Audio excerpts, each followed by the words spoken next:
Everyone, this is professor MH और आज के इस वीडियो में we will discuss question number 2P April 2019 TYBMS sem 6 का जो क्वेश्चन आया था 8 मार्क्स के लिए, that is calculation of value of supply. Spelling गलत हो गया यहाँ पे, calculation of value of supply. Value of supply का क्वेश्चन आया था 8 मार्क के लिए, उसको कैसे सॉल्व करना है वो हम लोग इस क्वेश्चन में देखेंगे।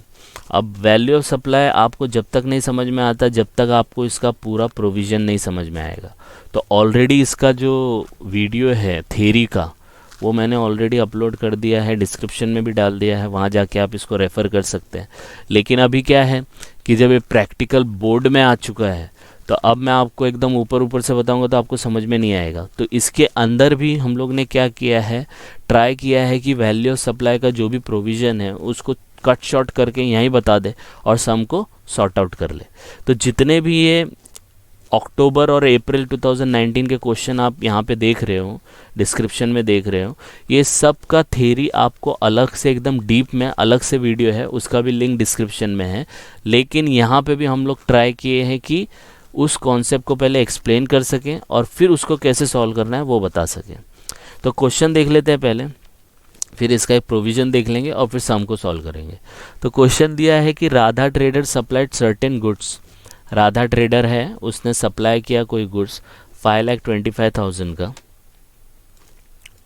ठीक है, 5,25,000 का उसने गुड्स सप्लाई किया इंक्लूसिव ऑफ GST, ये बहुत इंपॉर्टेंट है। एंड इक्विपमेंट भी सप्लाई किया 8.5 लाख का, वो एक्सक्लूडिंग है, to Geeta works. Geeta works करके कोई फर्म है, कंपनी है। Compute the value of supply and also GST payable. अगर GST पेएबल है तो कितना लगेगा, ठीक है। तो डेटा दिया है कि गुड्स को सप्लाई किया तो ये सब खर्चे, इक्विपमेंट को सप्लाई किया तो ये सब खर्चे, ओके।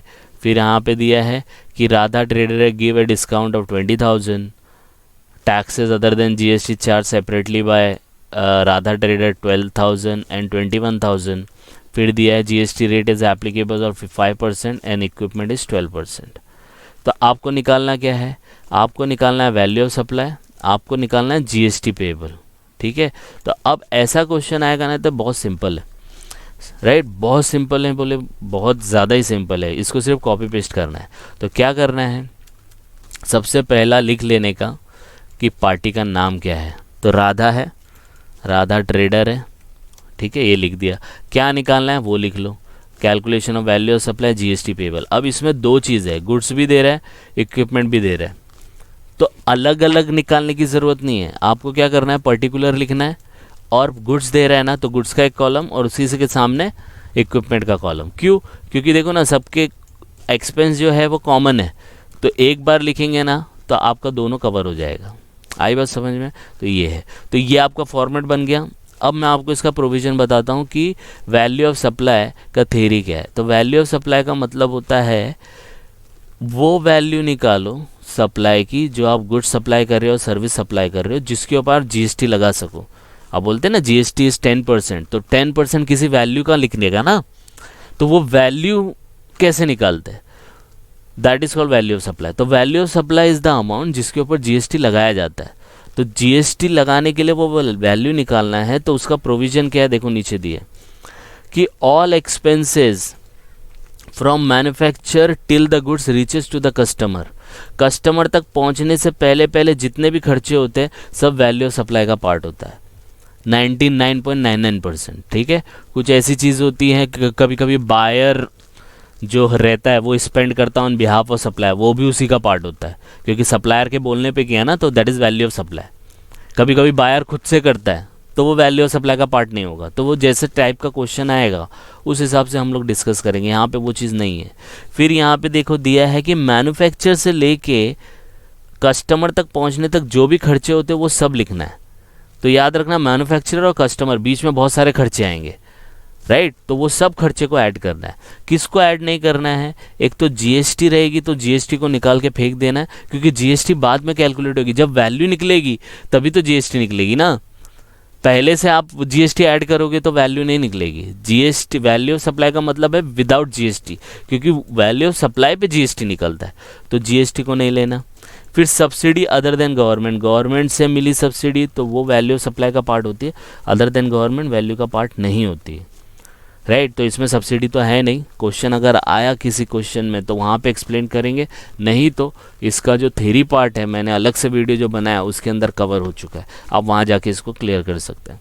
तो अब क्या करेंगे, अब सबसे पहला जितने अमाउंट्स दिए हैं, याद रखना वैल्यू सप्लाई का जो क्वेश्चन आएगा जितने भी अमाउंट्स हैं जितने भी सब लिखो, अमाउंट मत लिखना, अमाउंट को डिस्कस करेंगे। तो पहला क्या है, सप्लाइड गुड्स 5,25,000 और ये है इक्विपमेंट 8.5 लाख। तो सबसे पहला जो हम लोग लिखेंगे सप्लाइड वैल्यू, गुड्स का कितना है, गुड्स का वैल्यू है 5,25,000, लेकिन ये इंक्लूसिव ऑफ जीएसटी है, जीएसटी मिला के। और यहाँ पे अभी बताया था एक्सेप्ट जीएसटी, जीएसटी को लेना ही नहीं है, जीएसटी बाद में निकलेगा। तो क्या करना है, 5,25,000 के अंदर जीएसटी को निकालना है। अब जीएसटी कितना है गुड्स के ऊपर, 5%। तो कैसे करने का, 5,25,000 लेने का बराबर है इनटू, अपने को जीएसटी बाहर निकालना है ना, तो 100 से मल्टीप्लाई करने का और डिवाइड बाय 105। अब बोलेंगे सर ऐसा क्यों, क्योंकि ये देखो 525 जो है इसके अंदर 5% इंक्लूडेड है, तो इसका मतलब ये वैल्यू कितनी हो गई, 5,25,000 105 हो गई। हम लोग को कितना चाहिए, 100 का वैल्यू चाहिए, तो इंटू 100 डिवाइड बाय 105, यही यहाँ पे किया है देखो, इंटू 100 डिवाइड बाय 105, आंसर आएगा 5 लाख। और ये वाला देखो 8.5 लाख है, वो एक्सक्लूडिंग जीएसटी है, तो वो तो डायरेक्ट हम लोग लिख देंगे 8.5 लाख। समझ में आया, ये वाला पार्ट इंटू 100 डिवाइड बाई 105, क्योंकि अगर ये 12 होता तो 112 हो जाता। आई बात समझ में, जो चीज़ में जो चीज़ इंक्लूडेड होती है उतने से डिवाइड कर देने का प्लस 100। आई बात समझ में, तो 5% इंक्लूडेड था तो 100, तो डिवाइड बाय 105 इंटू कितना चाहिए, ओरिजिनल फिगर इज़ 100 ओनली, ठीक है। फिर दूसरे देखो ये सब है 5 खर्चे, ये 5 के 5 मैं यहाँ पे लिख देता हूँ, देखो ये रहे, ठीक है। अब ये क्या है आप चेक करो, मैन्युफैक्चर से लेके कस्टमर तक पहुंचने के बीच में आते हैं क्या, तो पहला कमीशन चार्जेस, यस गुड्स अभी तक पहुंचा नहीं है, कम कस्टमर किसी एजेंट को पकड़ेगा तभी तो गुड्स खरीदेगा ना, yes it is a part of it, तो हम लोग यहाँ पे दोनों का अमाउंट लिख देंगे। फिर पैकिंग चार्जेस है, तो गुड्स अभी तक पहुंचा नहीं है, पैक होगा तभी तो पहुंचेगा ना, yes it is a part of supply, value of supply दोनों में ऐड करेंगे। फ्रेट, फ्रेट मतलब गाड़ी भाड़ा होता है, लाना ले जाना, तो गुड्स अभी तक रीच नहीं हुआ है, तो ये भी वैल्यू ऑफ सप्लाई का पार्ट बनेगा। इंस्पेक्शन चार्जेस, विदाउट इंस्पेक्शन आप गुड्स को कैसे भेज सकते हो, yes it is a part of supply, delivery से पहले पहले। फिर बोला designing charges, yes very good, delivery designing charges goods deliver होने से पहले पहले ही होता है, तो ये भी वैल्यू ऑफ सप्लाई का पार्ट होगा। तो देखो क्या किया हम लोग ने, सिर्फ कॉपी पेस्ट किया है। तो ये दोनों अमाउंट हम लोग ने लिख लिया, ये सब अमाउंट लिख दिया।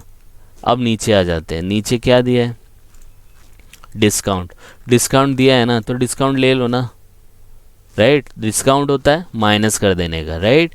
तो डिस्काउंट हम लोग यहाँ पे पहला लिख देंगे लेस, और ये डिस्काउंट सिर्फ इक्विपमेंट पे मिला है 20,000, तो माइनस 20,000 यहाँ पे है नहीं, तो यहाँ पे हम लोग डैश लिख देंगे। आई बात समझ में, यस और नो।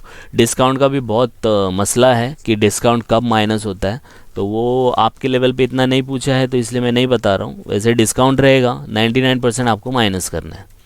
फिर यहाँ पे देखो taxes other then GST, other than बोला है, अदर देन, जीएसटी नहीं लेने का लेकिन दूसरे टैक्सेस को लेने का, ठीक है। तो गुड्स के ऊपर कितना है 12,000, इक्विपमेंट पे कितना है 21,000, तो ये हम लोग लिखेंगे टैक्सेस अदर देन जीएसटी, यहाँ पे 12 और 21। आई बात समझ में, यस और नो। अब क्या करने का, और क्या दिया है, जीएसटी रेस 5 और 12 है, तो अब इसको टोटल कर लेने का। टोटल करेंगे, इनका टोटल आएगा 5,38,840, इसका आएगा 8,78,900, 20,000 माइनस करने इनका, तो ये आपका आंसर हो गया।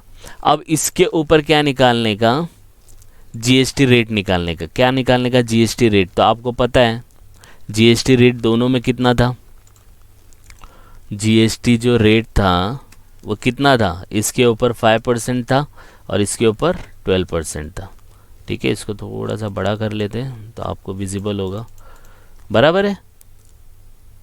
अब क्या करने का, जीएसटी अमाउंट निकालने के लिए ये 5% को इससे मल्टीप्लाई कर देने का। तो यहाँ पे मैं लिखता हूँ 5,38,840 इंटू 5 डिवाइड बाई 100, और यहाँ पे हम लोग निकालेंगे